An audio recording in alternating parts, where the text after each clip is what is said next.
Hello guys! Magandang araw po sa inyong lahat! Andito na naman ako sa harap ninyo para magbigay na naman ng isang impormasyon na baka hindi nyo pa nalalaman. Pero bago ko simulan, humihiling lang po ako ng kaunting pabor na i-subscribe ang maliit na channel ni Ate Stella ninyo. Guys, huwag na tayong paligoy-ligoy pa. Simulan na natin ang ating topic ngayon. Pero bago ang lahat, disclaimer lang po, ang impormasyong ibinibigay sa video na ito ay para sa mga layuning pang-edukasyon lamang at hindi nilayon bilang kapalit ng profesional na payong medical. Maraming salamat po guys. So, balik na tayo sa ating topic ngayon. Ang topic natin ngayon ay tatalakayin natin ngayon sa video ito ay ang iba't ibang anyo at hugis ng mga pepe ng isang babae. So, alam nyo ba guys na may iba't ibang hugis at anyo ang pepe ng isang babae? Narito ang ilan sa mga bahagi nito at mga karaniwang hugis. So, yung number 1, yung labia majora na tinatawag. Panlabas na labi kung sa Tagalog, ano? Ang panlabas na labi ng pepe ay maaring maging matambok o manipis. At ito ay maaring magkakatulad ang laki o magkakaiba ang sukat. So, ang ibig sabihin nung panlabas na labi o labia majora ay doon po ito sa labas ng pepe, ano, na merong pisngi doon. Panlabas na pisngi, alam nyo na yung pisngi doon sa labas ng pepe. So, yan po ay maaring matambok o manipis. Diba? Minsan sinasabi natin, mas masarap daw yung matambok. Meron namang manipis. So, ewan ko lang kung anong may katotohanan dyan kasi sinasabi ng mga ibang kalalakihan na naririnig ko na mas masarap daw yung matambok. No? So, yan po yung number 1, ang anyo at hugis. At ang pangalawa naman, ang labia manora.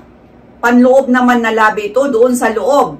Ang panloob na labi ng pepe ay maaring mahaba, maikli, makapal, manipis, tuwid o baluktot. Ang haba at anyo nito ay nag-iiba sa bawat babae. So, ang ibig sabihin, yung panloob na labi doon sa loob ay magkakaiba siya. Magiging mahaba man siya, maikli, makapal, manipis, o tuwid, o baluktot. So, yan po yung anyo doon sa loob. Pero magkakaiba, depende sa babae. So, yan po yung number 2. At ang number 3 naman, ang tinatawag na clitoral hold. Balat na nakatakip ito sa tinggil, no? Maaring makapal o manipis ang balat na yon. Pwedeng maging mababa o maiksi at natatakpan o hindi ang tinggil. So, yan po yung tinatawag na clitoral hold na tinatawag. Balat na nakatakip doon sa tinggil. No, alam nyo na yung tinggil, yung mani. So, at ang number 4 naman ay yung tinatawag na clitoris tinggil naman ito. Ang clitoris ng babae ay maaring magkakaiba-iba, ngunit kadalasan ay maliit at nasa ilalim ng clitoral hold na tinatawag. No? So, yung tinggil ay maaring magkaiba-iba, ngunit ito ay kadalasang maliit at nasa ilalim ng clitoral hold na tinatawag.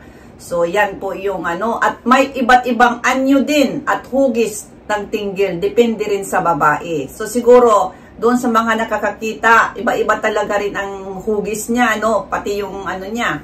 Yung hugis lang niya ang hindi magpariho, pero pati anyo yata iba-iba. So, yan po yung number 4 na bahagi ng ano, ng hugis at anyo ng pepe ng isang babae. At ang number 5 naman, vaginal opening naman ito. Yung butas ng ari naman ito, no? Butas ng pepe. Ang laki at anyo ng pepe ay nag-iiba depende sa babaeng may-ari nito. Ang butas ng pepe ay maaring masikip o maluwag depende sa iba't ibang salik tulad ng panganganak. So, ang ibig sabihin yung ano, yung vaginal opening ng isang babae o yung butas niya doon mismo sa may butas ay maraming salik na halimbawa merong masikip, merong medyo maluwag. So, tulad ng ano yan, yung halimbawa dumaan ng panganganak. So, hindi natin masabi na hindi nagbabago kasi nga may iba't ibang salik tulad ng panganganak. So, depende yan sa iba't ibang salik na sinasabi, no? So, yan po yung number 5, vaginal opening. At ang number 6 naman, yung mons pubis naman ito. Matabang bahagi sa itaas ng ari, no? So, di ba sa may-ari sa pipi ng babae, doon mismo sa taas niya, di ba medyo mataba yun, matambok, no? So, yan po yun. Maaring makapal o payat at mag-iba't ibang anyo at sukat nito. No? Yun po ang nasa itaas ng ng bahagi ng ari, yung tinatawag na mons pubis naman ito, no? Kung sa English, hirap nang bigkasin. So, yan po guys. At mahalagang tandaan na walang tamang hugis o anyo ng pipi. Ang bawat katawan ay natatangi at maganda sa sarili nitong paraan. So, ang ating tinatalakay lamang po ay tawag dito, yung mga anyo at hugis niya po. At hindi po ibig sabihin na may mga diskriminasyon dahil ang ganun si Maria, ganun naman dito si Pedra, magkakaiba. Pero hindi po ito kinukumpara dahil yun na nga, walang tamang hugis, kundi parehong natatangi at paganda sa sarili nitong paraan, no?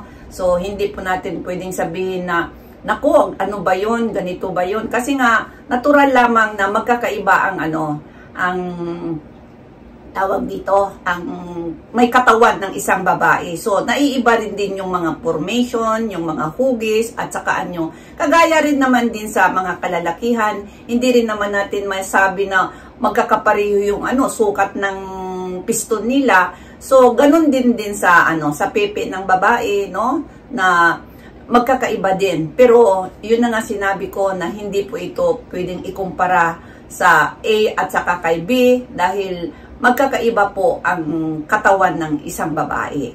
So, yan po guys. Sana nagustuhan nyo na naman ang aking binigay ngayon na isang topic na naman natin na tungkol sa mga hugis at bahagi, anyo ng pepe ng isang babae. Para naman malalaman natin na ganito pala, meron palang iba-ibang anyo, no? Kasi meron po kasi nagtanong sa akin noon na ano ba daw ang mga hugis ng kasi daw meron daw siyang naging mga ex niya na mga babae na magkakaiba-iba raw. Siguro nagtaka lang po siya, no? Siguro naalala ko na lang po yun kaya ginawan ko ng video kasi naalala ko na natanong niya doon sa comment section na bakit magkakaiba ang hugis at anyo ng may makapal, may matambok. So ayan, nagawan ko tuloy ng video na lamang para sa pangkalahatan. At doon sa hindi pa nakapag-subscribe, humihiling lang po ako ng kaunting pabor na i-subscribe ang malit na channel ni Ate Stella nyo. Pakiclick na rin ang notification bell para sa susunod. Updated po kayong lahat sa mga bago ko pang i-explore na mga bagong impormasyon na baka mapagkunan nyo kahit kaunting idea man lamang. Maraming salamat sa araw na ito. Bye-bye! Bye-bye!